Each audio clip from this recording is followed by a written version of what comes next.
일단은 김행 후보자의 청문회가 안 열릴 뻔했는데 극적으로 이제 여야가 합의를 하면서 청문회가 우여곡절 끝에 열리긴 했습니다. 그래서 청문회에서 이제 김행 후보자가 뭐 가짜 뉴스가 너무 많다. 그리고 앞으로 도어 스태핑 안 하겠다 이렇게 하면서 뭐 모든 해명은 다 청문회에서 모든 자료 다 제출하고 청문회에서 모든 것들 다 해명하겠다라고 얘기를 했지만 사실상 오늘 초반부터 청문회에서 왜 자료를 제출을 안 하냐, 왜 아무것도 안 하냐 이런 이제 야당 의원들의 질타가 있었습니다. 두 분이 보시기에 아직 청문회가 진행 중이긴 하지만 이제 김행 그 후보자가 좀 의혹을 해소할 만한 지금 발언들이나 그런 것들 좀 내놨다고 보시나요? 어떻게 보세요? 먼저? 질문하시면서도 아니라는 거 아시죠? 아니라는 비판이 쇄도하고 있기는 합니다. 네. 네. 그러니까 본인은 꺼리낌 없이 모든 자료를 투명하게 공개하겠다. 그래서 의혹 없게 하겠다라고 했는데 네. 결국에는 제대로 자료를 제출하지 않은 것 같아요. 네.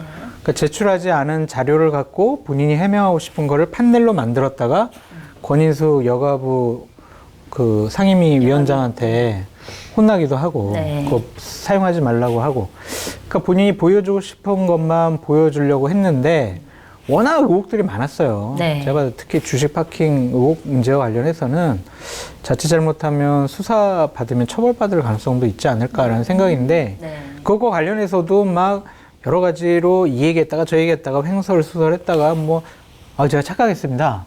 이런 식으로 얘기해가지고 네. 의혹은 더 쌓여만 가고 있다. 아, 오히려. 조국 전 장관 수준으로 공직 임명에 대해서 네. 검증을 해야 된다. 수사해라. 그렇게 말씀드리고 싶습니다. 괜찮으세요? 편집해 주십시오. 안 됩니다. 생방송입니다. 아, 생이에요? 네. 알겠습니다. 알겠습니다. 어떻게 보셨어요, 김 차장님은? 49건 야당 자료 제출 요구에 단 7건 응해서 42건을 제출 거부했다고 들었는데 예, 정말 엽기적이죠. 예, 엽기적인 사람이고 주식 파킹 문제는 이게 되게 단순해요. 네. 공직자가 되면 주식을 백지 신탁을 합니다. 네. 그러면 백지 신탁을 해서 이렇게 하다가 잘 안 되면 어디에다가 박아뒀다가 최근에 법이 개정된지 모르겠는데 제가 아는 선에서는 백지 신탁 주식이 안 팔리면 나중에 임기를 마치고 나면 다시 돌려받기도 하고 그런 경우도 있거든요. 네. 누가 사갈 수도 있지만 그러니까 그냥 가업을 하고 있는 이런 주식 같은 경우에는 사실 누가 사갈 사람 마땅하지 않잖아요. 네네. 그런 거는 돌려받기도 하고 이러는데 이거를 무려 신우이한테 파는 거 아닙니까? 네. 그리고 정가에 주고 정가에 산 것도 아니고 그냥 약속된 가격에 샀다 팔았다 하면 이걸 주식 파킹이라고 하고 이게 범죄인 건데 네. 문재인 정부에 이런 후보가 등장했으면 윤석열 검찰총장이 수사했겠죠. 그래서 아마 지금쯤은 도륙을 내고 있었을 겁니다. 네. 이 청문회 날짜에 맞춰서 기소됐을 것이고요. 그런데 이 경우는 왜 예외를 두는 거죠? 그리고 이 모든 그러니까 주식이 복잡하게 있는 게 아니라 그냥 그 주식이 있는 거잖아요. 네. 이 관계에 대해서 한동훈 장관은 인사정보관리단에서 뭘 파악을 한 겁니까? 이런 정도 소명 듣고 파악할 수 있었어야 됐는데 범죄 혐의가 있는 것조차도 인사 검증에서 못 거른다고 하면 네. 예, 한동훈 장관의 문란. 무능, 네. 저 뭐 부실이라고 안 보고 무능하다고 보는데요. 네. 예. 이런 데 맡기면 안 됩니다, 이제. 주식 파킹 논란 같은 경우는 이번 청문회에서 그러니까 여전히 그럴 수밖에 없었다라고 계속 지금 그래도 어쩔 수 없, 지금 나의 선택은 어쩔 수 없다. 그러면서 이게 회사가 망하게 둘 걸 그랬다라는 식으로 좀 얘기를 하더라고요. 그러면서 이렇게 자기가 그렇게 하지 않았으면 회사는 없어져 버렸을 것이다라고 얘기하는데 그게 맞는 아니, 그러니까 백지 신탁하면 된다고요. 그거랑 상관이 없다니까? 망하든 뭐 어떻게 하든 그거랑 상관이 없어. 그냥 법과 제도대로 이행을 하면 돼요. 네. 그러니까 막 그렇게 뒀으면 회사가 어려워가지고 망하게 두고 그러면은 당신 속 시원하겠습니까? 막 이러는 거 아니에요, 결국엔. 그런 취지인 거죠. 아니, 우리 속 시원할 필요가 없고 우리는 속 시원하다라는 거를 요구한 것도 아니에요. 그냥 법과 제도와 규정에 맞게 네. 당신이 제대로 된 처신을 했느냐, 결정을 했느냐, 그거를 묻고 있는 거죠. 아니 그러고 네. 회사가 망할 것 같으면 청와대 대변인 안 하면 돼요. 그렇겠네요. 누가 본인이 막- 이제 하려고 그러는 거니까. 그러니까요.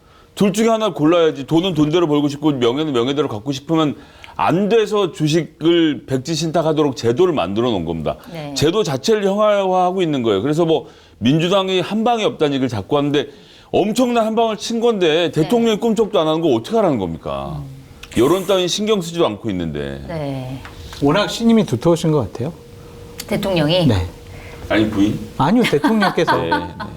대통령께서. 일단 본인은 그 논란에 대해서도 본인은 친분 관계 없고 그다음에 본인이 이제 40년 동안이나 이제 정치권에서 활동을 했는데 김건희 여사에게 픽업돼서 왔다라는 게 말이 되냐라고 굉장히 억울해 아니, 하면서 설마- 해명을 좀 했는데 설마 대한민국이 그런 나라겠어요? 대통령 부인과 뭐 가깝다고 장관에 임명되고 그런 나라면 네. 우리가 살만한 의미가 있는 나라가 아니죠. 아니 그렇게까지 대통령이 직접적으로 공격해도 되는 겁니까 지금? 왜요? 아니 엄청 대통령이 직접적으로 우리나라는 살만한 공격하신 것 나라가 같은데? 아니다. 아니 내 말은 네. 대통령 부인과 친분 관계가 없다. 네. 친분 관계가 있으면 살만한 나라가 아니다. 네. 그러니까 본인도 관계가 없다고 하잖아요. 두 번 봤대잖아요. 믿어야지 뭐 어떡해요. 장관이 거짓말 할까요? 아, 좀 했구나. 저 지금 거짓말 많이 했다고 지금 보도가 나오고 있어요. 2011년에 삼성 출판 박물관의 대표 관장 하시던 분이 월단회를 만들고 네, 월단에 예, 문화예술계에서 있는 분들을 쭉 모으는 과정에 공훈의 씨, 네. 이제 뭐 이름을 공개적으로 얘기하는 거죠. 네. 예, 이 위키 트리의 공동 대표를 맡고 있는 네. 분이 가입해 있었고 네. 김건희 여사는 그 뒤에 가입을 했습니다. 네. 그리고 이 안에서 이 네트워크와 친분 관계를 통해서 김건희 여사가 그 뒤로 있었던 여러 전시회, 코바나 컨텐츠 하는데 서로 도움도 주고받고 위키트리는 공동 주최를 하기도 하고 그렇죠. 그 공동 대표가 김행인 거잖아요. 네. 그래서 청와대 대변인으로서 경무에 시달리는 대낮에 가서 네. 직접 점프도 하시고 이랬던 거 아닙니까? 그때 청와대가 굉장히 막 무슨 해명할 게 많아가지고 그런 날이었다. 그날 처음 봤다고요? 그냥 가서 인사말만 하고 왔어요. 아, 네. 그 전에 민주당 의원들 와가지고 인사말 하고 저도 급히 가서 인사말 하고 그냥 10분 만에 나왔다고요. 사진도 찍었잖아요. 점프하는 거. 사진 찍었죠. 네. 근데 그게 김건희 여사랑 친분 관계를 증명해 주는 거 증거가 됩니까? 그냥 갔다고요, 그냥. 그러니까요. 뭐가 문제예요? 예, 그래요. 이상한 분이네. 그러세요. 네. 아니, 근데 이제 이걸 따져 묻는 것이 다 무의미한 게 네. 다시 원래 얘기로 들어오지만 청문회라는 건 미국처럼 미국의 FBI가 뒤지는 것처럼 청문회 우리가 안 하잖아요. 네. 미국은 어떻게 뒤지냐면요. 해당 후보자의 대학교 때 술 친구를 찾아가서 대학 때부터 술 버릇까지 물어봅니다. 네. 그때는 술 먹고 만취한 적은 없냐, 뭐 혹시 뭐 대마나 이런 거 한 적 없냐. 이거부터 시작해서 인간 자체를 샅샅이 털어갖고 청문회를 하거든요. 근데 네. 우리나라는 그렇게 안 하잖아요. 그렇죠. 대신 이 중간에 나오는 여론의 흐름을 봐서 대통령이 이 사람을 떨어뜨릴까 붙일까 이런 걸 지켜보는 묘미가 있었던 건데 네. 윤석열 대통령은 이걸 안 하는 거잖아요. 그러니까 청문회가 민주당이 못해서 안 되는 게 아니라 누가 봐도 완전히 이게 지금 심지어 형사사건이 될 만한 범죄를 저지른 걸로 의심이 돼도 대통령이 꿈쩍도 안 하니까 청문회 자체가 소용이 없어져 버리는 기적적인 현상이 벌어지고 있는 거죠. 근데 이 부분은 네. 문재인 정권 제가 물타기 하려는 게 아니라 그때 제도적인 개선을 했으면 좋지 않았을까라는 아쉬움이 있어요. 그때도 장관 인사청문회를 패싱을 하고 네. 인사청문 보고서가 채택이 안 되더라도 문재인 대통령께서 임명을 강행한 적이 많았거든요. 그래서 우리 같은 평론가들이 제도 개선을 해라. 미국처럼 2단계로 해라. 네. 첫 번째 도덕적, 윤리적, 법률적으로 문제가 있는지 없는지 네. 먼저 정부의 공적 기관이 탈탈 털어가지고 거기서 조금이라도 어떠한 그 기준에 맞지 않는 문제점이 발견되면 국회 인사청문회에 올리지도 말아라. 후보도 올리지 말아라. 네. 이런 요구를 계속해서 했었어요. 근데 민주당 정권에서는 안 하더라고요. 그러면서 이제 윤석열 정권 왜 안 하냐 그러는 것은 조금 자기 모순 행위가 아니냐라는 좀 생각이 들고 네. 앞으로 어떤 정권이 들더라도 그런 제도 개선은 좀 필요한 것 같아요. 제도 개선. 그러니까 지금 봐봐요. 인사청문회법이 있고 개인정보보호법이 있잖아요. 네. 동의 안 하면은 우리가 자료를 제출을 못 받아요. 검증을 못 하잖아요. 네. 그럼 인사청문회법이 무력화되는 거거든요. 그러한 제도적인 모순점을 압도적인 국회 의석을 가졌던 민주당이 좀 보완했으면 얼마나 좋았을 거라는 아쉬움이 있어요. 맞죠? 네. 저는 FBI가 미국에서 독립적으로 활동하고 있는 것이랑 예를 들어서 지금 한동훈 장관의 저 인사정보관리단이 그런 권한을 준다고 해서 그런 권한을 쓰겠습니까? 저는 그런 역사적 맥락 안에서 봤을 때 FBI처럼 법무부의 인사정보관리단이 검증을 할 리가 없기 때문에 뭐 장 소장님 말씀이 이론상으로는 작동할지 몰라도 특히 윤석열 정부 안에서는 검증을 제대로 하라고 해도 할 사람들이 아니에요. 아니 문재인 정권 때 그런 제도와 시스템을 만들어 놨으면 네. 어땠을까라는 전 아쉬움을 얘기하는 거예요. 과거가 좀 아쉽다 이렇게 네. 얘기하셨고 지금 또 보면은 주식 파킹 의혹뿐만이 아니라 그 기존 이제 맡겼던 주식을 맡겼던 그 대표가 물러날 때 네. 약정서가 또 문제가 되고 있더라고요. 보니까 맞아요. 약정서에서 뭐 퇴직금이라든지 이런 퇴직금. 것들 회사 돈으로 내게 하는 것 자체가 배임 아니냐 이런 이제 의혹들이 계속 꾸준히 나오고 있는데 이거는 좀 어떻게 봐야 되나요? 그러니까 약정서에 나왔던 내용들 뭐 이제 재판 과정에서 지금 재판 판결문 자체가 공개가 되고 있는데 네. 이 내용 자체도 부인하고 있잖아요. 그러니까 뭘 대화를 할 수가 없어요. 띄워놓고 얘기하는데 그걸 부인하는 걸 내가 뭐라고 말해야 될지 모르겠어요. 네. 이건. 예. 그냥 대책이 없습니다. 그냥 오늘 하루만 지나가라 이러고 있는 거예요, 사실. 네. 예. 드릴 말씀이 없습니다. 되게 그 한준호 네네, 의원. 의원이 되게 네. 답답해하더라고. 네. 그 판결문의 약정서도 부인을 해. 아니라고 뭐 저게 저 아니라고 그러는데 어떻게? 약정서가 뭐 여러 가지 버전이 있다 뭐 약간 이런 식으로 얘기를 하더라고요. 보니까. 그래서 저게 맞나 저렇게 해명하는 게 맞나 막 그런 생각이 들더라고요. 그리고 난 되게 웃겼던 게 뭐냐면 한준호 의원이 김행 후보자한테 그 이사회가 열렸습니까? 이렇게 물어봤더니 주주총회가 열렸으니까라고 물어봤더니 내가 주주총회 소집할 권한이 없어요 이러는 거야. 그래서 아니요 그때 그냥 주주총회가 아니, 열렸냐고요. 그때 뭐냐면 이사회를 열 권한이 없어요라고 잘못 얘기했어요. 그 내가 이사회라고 얘기했더니 주주총회라고 얘기해가지고 내가 지금 헷갈려가지고 그랬잖아요. 아 그러니까 한준호 의원이 주주총회를 여셨습니까? 그랬더니 저는 이사회를 열 권한이 없습니다. 없었습니다. 소집 권한이 없다. 계속 딴 얘기를 하더라고. 네, 그러니까요. 그래가지고 동문서답이 이번 청문회 작전이구나. 그 일종의 전략이었다. 잘 모르는 척하면서 딴 대답을 하면 상대방이 답답하잖아요. 네. 그럼 제풀에 지치는 거지. 이제 말이 안 지리 시간 통하는구나. 지나가고 막 검증이 안 되는구나. 막 이런 식으로. 그렇구나. 네.